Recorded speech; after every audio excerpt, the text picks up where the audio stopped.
وسع المكرونة بتاعت محلات الكشري يا بنات بأسرارها وتكاتها عند مسك النهاردة. ما يحلى الكلام ألا بذكر النبي عليه الصلاة والسلام. ازيكم حبايبي؟ عاملين ايه؟ وحشيني جدا جدا من الفيديو اللي فات. يلا بقى يا بنات نسمي الله ونصلي على رسولنا الكريم ونشوفوا تكات المكرونة بتاعت محلات الكشري.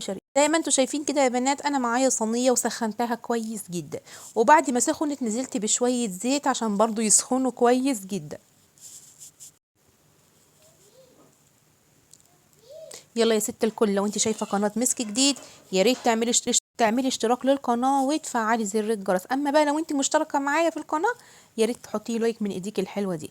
اول ما الزيت بتاعي سخن يا بنات نزلت باللحمه المفرومه بتاعتي، وبحب اشوح اللحمه المفرومه الاول وبعد كده احط لها اي حاجه تانية هحطها فيه. هديلها تشويحه كده واشقلبها واقلبها بالطريقه اللي انتوا شايفينها دي يا بنات. عسل كده. يلا اللايك الحلو يا بنات. تعالوا بقى ننزلوا بالبهارات على طول. هنزل بمعلقه فلفل اسمر، معلقه شاي يا بنات، انا بستعمل في البهارات بتاعتي بتبقى معلقه الشاي، وشويه قرفه،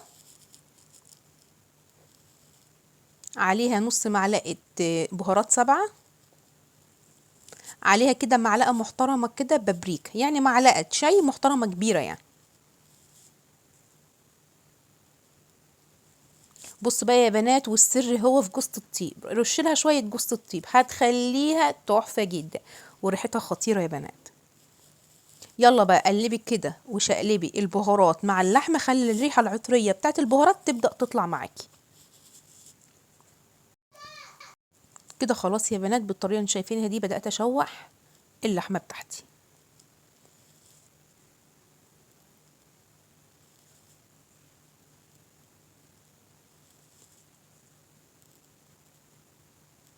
بعد ما شوحتها كده يا بنات هنزل بمكعب ماجي، ومكعب ماجي ده اختياري، يعني ممكن تحطيه وممكن ما تحطيش على حسب رغبتك انتي.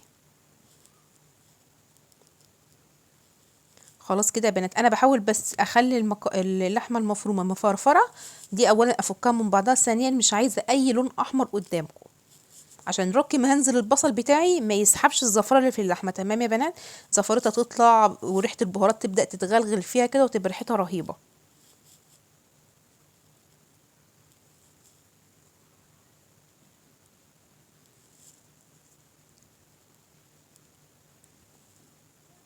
خلاص كده يا بنات، انا بقى هضرب لها بصلتين كبار على نص كيلو، ده نص كيلو لحمه يا بنات.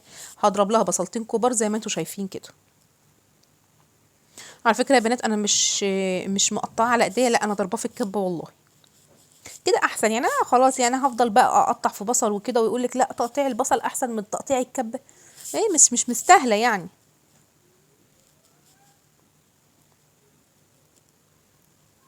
تعالوا بقى نضرب لهم بقى ايه، ندوها الاول تقليبه كده، وتعالوا بقى نضرب فلفل الوان، فلفل اخضر، فلفل اصفر، فلفل احمر، وفلفل سبايسي على حسب رغبتك. السبايسي ده عايزه تحطيه حطيه، مش عايزه تحطيه براحتك خالص. حاطين لها الملح بتاعها كده يا بنات، الملح المظبوط تمام، وندول التشويحه التمام كده. وبعد كده بقى ننزلوا بالفلفل كده زي ما انتم شايفين يا بنات. تمام كده يا بنات، اهو الفلفل زي ما انتم شايفين نزلت بيه. انا على فكره انا حاطه يا بنات قرن فلفل سبايسي، بس هقول لكم والله العظيم عطى طعم وريحه وعلى تستها، مش عارفه هو على تستها ازاي، بس تستها كان عالي والله يا جماعه، وكانت تحفه جدا. خلاص كده يا بنات، اللحمه المفرومه بتاعتي بتتعصج اهيت وبقت زي الفل. تعالوا بقى نعملوا الصلصه وسر المحلات الكشري في الصلصه ديت. هننزلوا بقى ببصلايه كده كبيره وثلاث فصوص توم. تمام تمام. بصلايه متوسطه كده يا بنات ماشي، وثلاث فصوص توم، لو صغيرين حط اربع فصوص توم. هتديله تشويحه كده مع البصلايه. تمام. وبعد كده بقى هتنزلي بالطماطم بتاعتك، بس يعني نصيحة مني ليكم ان الطماطم تكون متسبكة، يعني هي زي المتخزنة دي، يعني تسلقي الطماطم الاول وبعد كده تضربيها في الخلاط. ديت سر المحلات على فكرة يا بنات، اللي هم بيسلقوا الطماطم الاول وبعد كده يبداوا يشتغلوا بيها، يعني يضربوها في الخلاط ويبداوا يشتغلوا بيها بقى الطواجن بتاعتهم. نزلنا كده يا جماعة بكيلو طماطم. تمام. حط على الكيلو الطماطم ده حطاله معلقة صلصة كبيرة محترمة كده، وهنزل كده بمكعب ماجي، ولو مش حابب ما يحطش يا بنات عادي، مكعب واحد بس.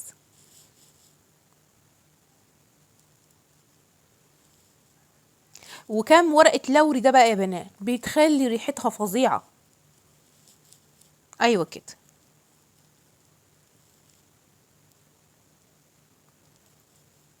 ظبطي بقى البهارات بتاعتها اللي انت حطيتيها في البهارات اللي انت حطيتيها في اللحمه المفرومه، هتحطي يعني نص معلقه بقى، نص معلقه قرفه، نص معلقه بهارات سبعه، نص معلقه فلفل اسمر، معلقه بابريكا كبيره عشان بتدي لون حلو قوي للصلصه، كده تحفه جدا. يعني كل البهارات نص ما عدا البابريكا معلقه. خلاص كده يا بنات احنا خلصنا الصلصه، ندولها بس تقليبه كده وخلاص. ظبطي بقى الملح بتاعك. ايوه كده. بصوا بقى يا بنات، هتحطي الملح بتاعك مظبوط ومعاها معلقه سكر. تمام. يعني ظبطت الملح بتاعي وحطيت لها معلقه سكر كمان. ليه بقى معلقه السكر؟ بتشيل الحموضه من الطماطم، بتدي تسكيره كده خفيفه للمكرونه. تمام. بتخليها طعمها مسكر وحلوه. عموما يعني هي معلقه السكر لازم تتحط في اي صلصه، صلصه مكرونه، صلصه مكرونه فرن، صلصه طبيخ، صلصه محشي، اي صلصه خلقها ربنا على وجه الارض لازم تحطي معلقه السكر دي.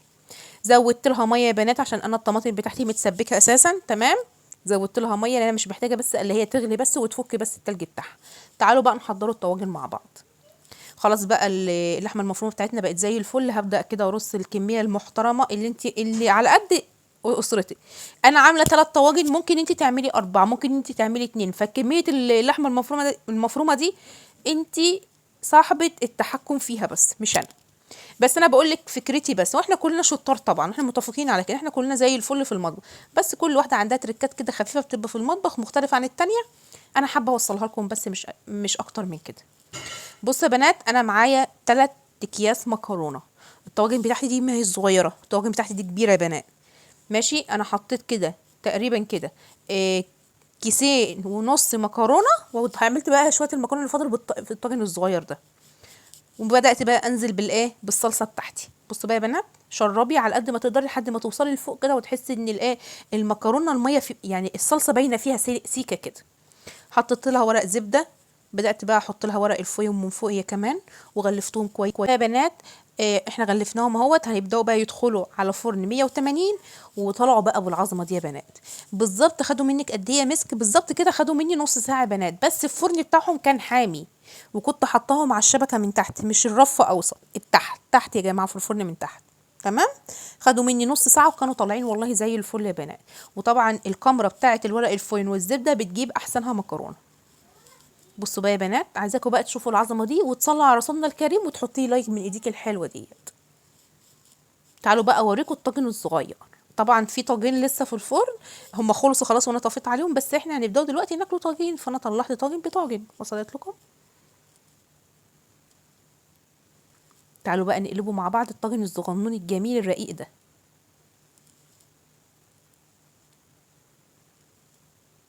بصوا بقى يا بنات، عظمه عظمه عظمه، ما شاء الله اللهم بارك. لحمه زي الفل ولا لازقه، والطاجن بتاعي ما فكش مني ونازل تورتايه تورتايه. تعالوا بقى نشوفوا الطاجن الصغير بس من على قريب كده. بصوا يا بنات الجمال، عظمه عظمه. يلا بقى ما تنسونيش في اللايك الحلو، ما تنسونيش في دعوه حلوه من قلبكم لما تجربوا العظمه دي، ان شاء الله تعجبكم. واسيبكم في رعايه الله مع فيديوهات احلى واحلى باذن الرحمن. والله بتوحشوني من الفيديو اللي فات، يعني كل فيديو ببقى سريعه سريعه فيه، وبحاول اعمل لكم مونتاج عشان اقدر اوصل لكم واقدر اعرفكم قد ايه انا بحبكم. منوريني ومشرفيني كل المتابعين الجداد. يلا سيبكم في رعايه الله، مع السلامه.